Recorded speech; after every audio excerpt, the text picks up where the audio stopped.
राजनीति से काम तक, सियासी गलियारों से कुर्सी तक, नेताओं से लेकर मंत्री तक, महंगाई से गरीबी तक, हर खबर पर रहेगी हमारी नजर।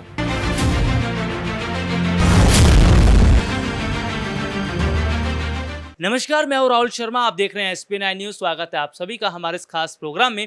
प्रोग्राम की शुरुआत इस वक्त हम करेंगे राजस्थान से। जी हाँ, राजस्थान में काफ़ी समय से हलचल देखने को मिल रही है और कांग्रेस और बीजेपी में अंदर खाने ठीक नहीं चल रहा है। लेकिन इसके साथ ही हम कई और खबरों पर चर्चा भी करेंगे, जिनमें एक नाम है कन्हैया कुमार का, एक नाम है आजम खान का। इसके साथ ही साल 2024 का जो लोकसभा चुनाव निकट है उस पर भी चर्चा करेंगे। तो सीधे सीधे तौर पर सबसे पहले बात कर लेते हैं इस साल के अंत में दो राज्यों में जो चुनाव होने वाले हैं उस पर।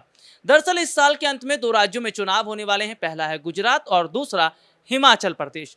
गुजरात और हिमाचल प्रदेश के चुनावों को लेकर कांग्रेस पार्टी की तैयारियां फिलहाल तो बहुत कम दिखती नजर आ रही हैं, लेकिन बीजेपी ने अपनी कमर टाइट कर ली है। बीजेपी इस बात को समझती है कि इन दोनों स्टेट का चुनाव जीतना उनके लिए कितने मायने रखता है। यही वजह है कि बीजेपी ने बहुत पहले से तैयारियां शुरू कर दी थी। हालांकि प्रधानमंत्री नरेंद्र मोदी ने अभी हाल ही में गुजरात का दौरा किया, जहां पर एक बड़ी रैली उन्होंने की और लोगों को संबोधित किया। तो सीधे तौर पर गुजरात में बीजेपी अपनी पकड़ बनाने की कोशिश कर रही है। अब देखना होगा कि गुजरात और हिमाचल चुनाव में क्या बीजेपी अपनी पकड़ बना पाएगी। हालांकि राजस्थान का भी जिक्र कर लेते हैं। राजस्थान में भी जिस तरह के हालात दिखाई दे रहे हैं वो फिलहाल ठीक नहीं है। बीजेपी ये कोशिश कर रही है कि सचिन पायलट को अपने साथ मिला लिया जाए। उधर कांग्रेस पार्टी में स्थिति जो है वो दो गुटों में बटी है, एक पायलट और एक गहलोत गुट।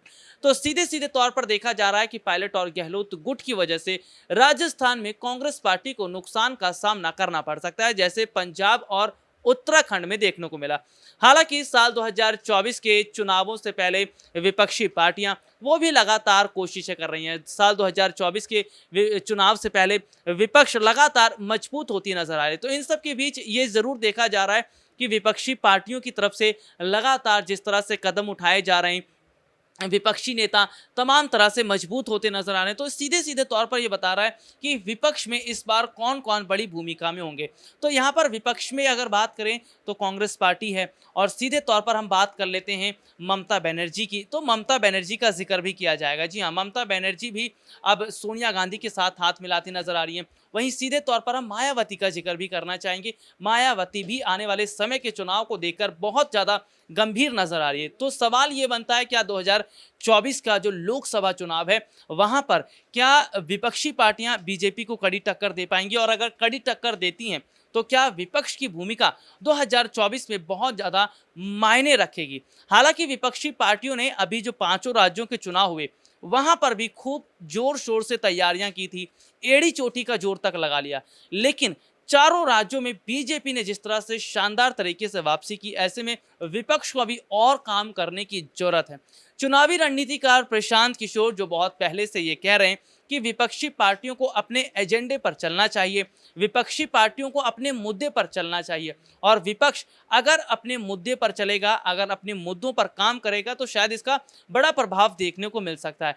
तो फिलहाल ये देखा जा रहा है कि कांग्रेस पार्टी में एक और जहां स्थिति जो है वो फिलहाल ठीक दिखती नजर नहीं आ रही है, क्योंकि कांग्रेस पार्टी में एक के बाद एक लगातार जो इस्तीफे का दौर देखने को मिला, जिनमें सबसे बड़ी बात अगर हम कर लें कपिल सिब्बल की। जी हाँ, कांग्रेस पार्टी के वरिष्ठ नेता कपिल सिब्बल जिन्होंने पार्टी से इस्तीफा बहुत पहले दे दिया था और समाजवादी पार्टी ने उन्हें सीधे सीधे तौर पर राज्यसभा के लिए आगे भेजा। सुनील जाखड़ का जिक्र कर लेते हैं। सुनील जाखड़ जो कांग्रेस पार्टी के वो भी वरिष्ठ नेता थे और उन्होंने भी पार्टी को खैर अलविदा कह दिया। इसके अलावा हम यहाँ पर बात कर लेते हैं हार्दिक पटेल की। हार्दिक पटेल कहाँ जाएंगे, अभी इस पर सवाल बना हुआ है, लेकिन ये जरूर माना जा रहा है कि शायद हार्दिक पटेल भी बीजेपी की तरफ रुख कर सकते हैं। तो फिलहाल चुनावों से पहले इस वक्त सत्ता पक्ष हो या फिर विपक्ष, इनमें हड़कंप मचा हुआ है। सत्ता पक्ष जो ये तैयारी करके बैठा है कि कैसे चुनाव को जीतना है, जिसके लिए सत्ता पक्ष ने रणनीति बनानी शुरू कर दी है, लेकिन विपक्ष ने अभी काम करना शुरू नहीं किया है, क्योंकि विपक्षी पार्टियों में अभी हलचल बहुत देखने को मिल रही है। जैसे कि कांग्रेस पार्टी में स्थिति ठीक नहीं है। समाजवादी पार्टी की बात कर लेते हैं, उत्तर प्रदेश में वहां पर भी पार्टी के हालात ठीक नहीं है। तो यहाँ पर विपक्षी पार्टियों को अभी एकजुट होने के लिए काफ़ी वक्त का इंतज़ार तो करना ज़रूर पड़ेगा। लेकिन ये माना जा रहा है कि देश में जिस तरह से हिंदू मुसलमान के मुद्दे उठ रहे हैं, देश में हिंदू मुस्लिम होता नज़र आ रहा है, मंदिर मस्जिद हो रहा है, क्या ऐसा करके बीजेपी 2024 का लोकसभा चुनाव जीत पाएगी? ये एक बहुत बड़ा सवाल रहेगा। कांग्रेस पार्टी में लगातार जो खराब हालत हो रही है या पार्टी में लगातार जो इस्तीफे हो रहे हैं, आखिरकार इसकी वजह क्या है और कैसे सोनिया गांधी को अब बड़े कदम उठाने चाहिए? देखिए, कांग्रेस पार्टी आलाकमान सोनिया कांग्रेस पार्टी में अध्यक्ष पद को लेकर भी चर्चाएं हो रही हैं कि आखिरकार अध्यक्ष पद की जिम्मेदारी किसे सौंपी जाएगी, अध्यक्ष पद पर कौन बैठेगा। हालांकि ये देखा जा रहा है कि कांग्रेस पार्टी के कई नेता सचिन पायलट के नाम पर मोहर लगा रहे हैं, तो वही कई नेता जो हैं वो राहुल गांधी के नाम पर मोहर लगा रहे हैं। अगर चुनावों से पहले जल्द ही अध्यक्ष पद की जो कमान है वो पार्टी के किसी बड़े नेता के हाथ में आ जाती है तो फायदा जरूर देखने को मिलेगा। लेकिन इन सब के बीच ये देखा जा रहा है कि बीजेपी बहुत तेजी से आगे बढ़ती नजर आ रही है। जी हाँ, क्योंकि पार्टी की तरफ से लगातार जो प्रचार प्रसार हो रहा है, पार्टी की तरफ से लगातार जो रणनीतियां बनाई जा रही है, इसको देखकर विपक्षी पार्टियों में थोड़ी घबराहट जरूर है, क्योंकि विपक्ष अभी ये नहीं तय कर पाया है कि आखिरकार उनकी तरफ से बड़ा चेहरा कौन होगा। विपक्ष के पास रणनीतियां नहीं है, जबकि बीजेपी अपनी रणनीतियों के तहत काम करती नजर भी आ रही है और जनता भी बीजेपी के समर्थन में दिखती ही नजर आ रही है। देखिए, जिस तरह से अभी बात कर लें ज्ञान व्यापी मस्जिद का मामला हो या ताजमहल का मुद्दा हो या फिर अगर मथुरा की बात कर ले, तो जिस तरह से पूरे देश में इन्हीं तमाम बातों की चर्चा हो रही है, इन्हीं मुद्दों पर लोग डिस्कस भी कर रहे हैं, तो ऐसे में लोगों का जो ध्यान है वो सीधे तौर पर मंदिर और मस्जिद की तरफ होता नजर आ रहा है। तो ऐसा जनता की तरफ से कहा जाता है कि चुनाव जब भी नजदीक होते हैं तो बीजेपी मंदिर मस्जिद की राजनीति शुरू कर देती है, हिंदू मुस्लिम की राजनीति शुरू कर देती है। तो क्या इन राजनीति को करने से बीजेपी को जो 2024 का चुनाव है उसमें बड़ी सफलता मिल पाएगी या आगामी समय के चुनाव में बड़ी सफलता मिल पाएगी? ये एक बहुत बड़ा सवाल रहेगा।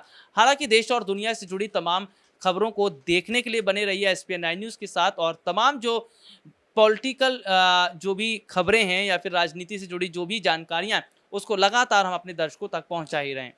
तो चलिए, आज के लिए इजाज़त दीजिए। नमस्कार।